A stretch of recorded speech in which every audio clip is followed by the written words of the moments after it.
Good morning.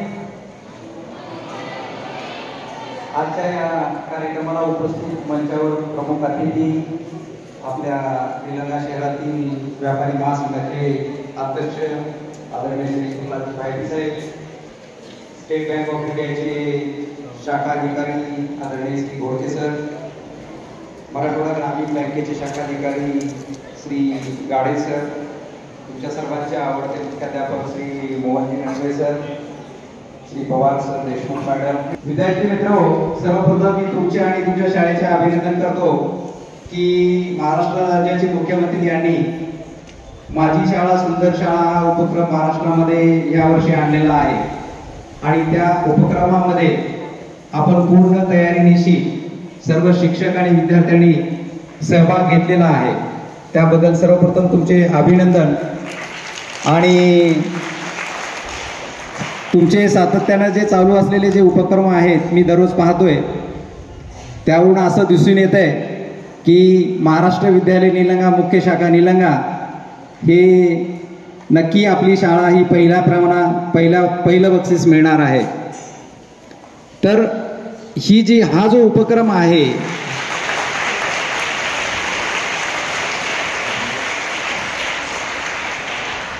पहिलं बक्षीस मिळणार आहे म्हणून भरपूर आणखी कार्यक्रम घ्यायचे, भरपूर ऍक्टिव्हिटी कंडक्ट करायचे आणि त्याच्यामध्ये तुमचा सिंहाचा आवश्यक आहे.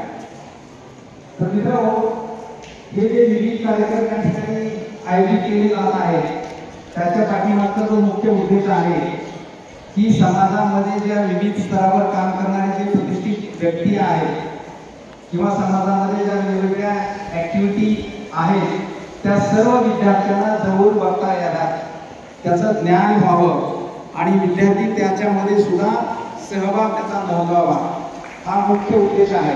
त्यामुळेच आम्हाला या ठिकाणी मुख्याध्यापक सरांनी बोललेलं आहे.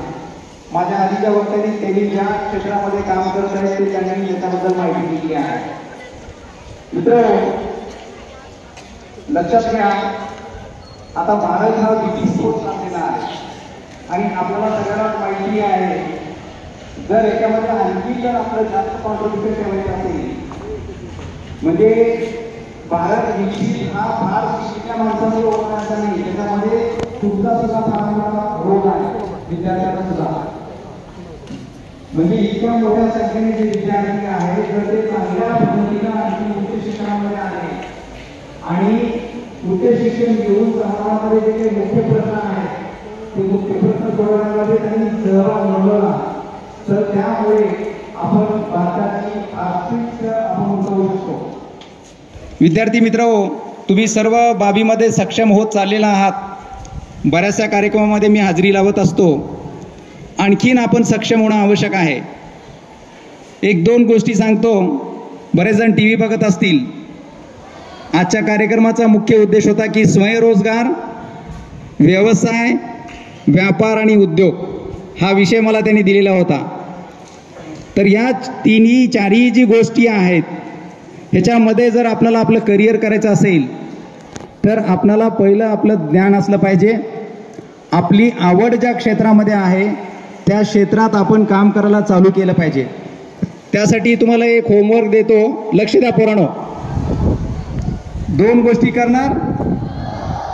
तर एक पुस्तक आहे ॲटॉमिक हॅबिट्स म्हणून आहे. पुस्तकाचं नाव आहे, ऑथरचं नाव आहे जेम्स क्लिअर. काय नाव आहे? ते पुस्तक शोधून घ्यायचं, मोबाईलवर मागवून घ्यायचं आणि ते पुस्तक वाचायचं. त्या पुस्तकामध्ये काय दिलेलं आहे, आपल्याला बऱ्याचशा गोष्टी माहीत नसते आणि आपल्याला नवीन गोष्ट शिकत असताना आपल्याला भीती वाटते. तर ती भीती घालून टाकण्यासाठी आपण ती करायला चालू केली पाहिजे. ठीक आहे. तर ह्या गोष्टी वाचायच्या. त्या पुस्तकाचा जो ऑथर आहे त्यांनी त्याच्यामध्ये इतक्या चांगल्या पद्धतीनं आपल्या बॅड हॅबिट कशा कमी करायच्या आणि गुड हॅबिट कशा इन्क्रीज करायच्या. दुसरी महत्त्वाची गोष्ट सांगतो तुम्हाला. टी व्ही पाहताय, जर तुम्हाला स्वतःचा व्यवसाय करायचा असेल, व्यापार करायचा असेल किंवा उद्योग करायचा असेल तर त्यासाठी तुम्हाला नवीन नवीन तुमच्या डोक्यामध्ये आयडिया यायला पाहिजेत. नवीन आयडिया म्हणजे काय, की एकाने किराणा दुकान टाकलं, तुमच्या डोक्यात आली की आयडिया किराणा दुकान टाकावं, असं नाही. काहीतरी डिफरंट असायला पाहिजे, त्याच्यामध्ये व्हॅल्यू ॲडेड असायला पाहिजे. तर ते कसं आपल्या माइंडमध्ये आपण घालायला पाहिजे किंवा आपण कसं शिकायला पाहिजे, त्याच्यासाठी एक दुसरा होमवर्क तुम्हाला आवडेल. टी व्हीवरती एक सिरियल आहे शार्क टँक, कोण पाहते? शार्क टँक म्हणून एक सिरियल आहे.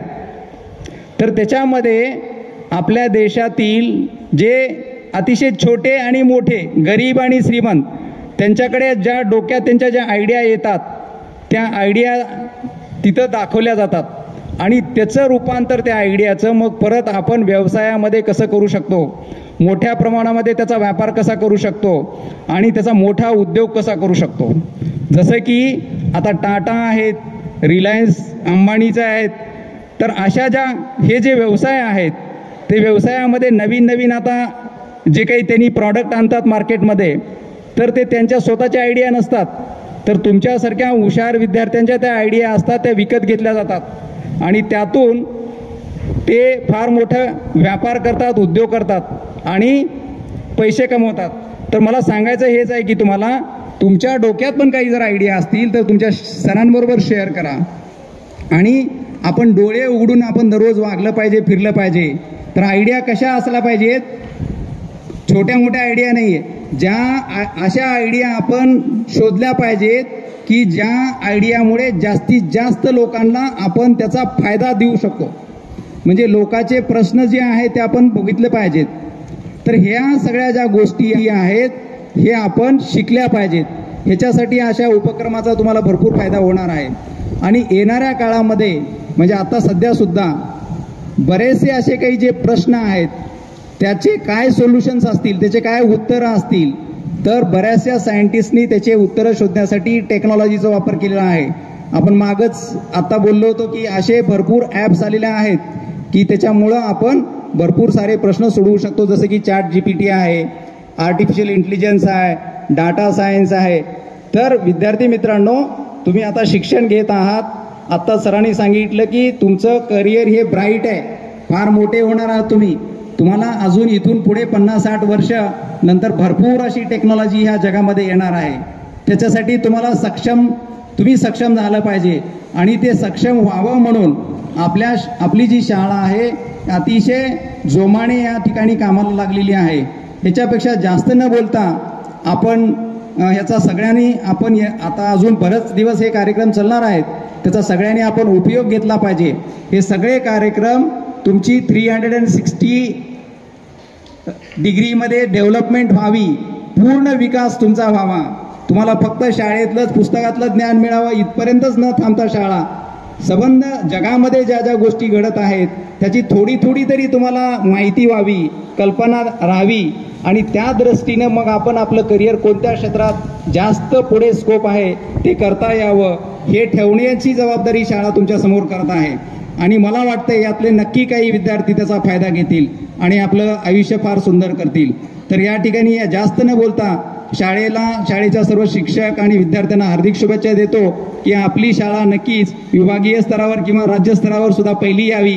एवढं बोलून थांबतो. Thank you very much.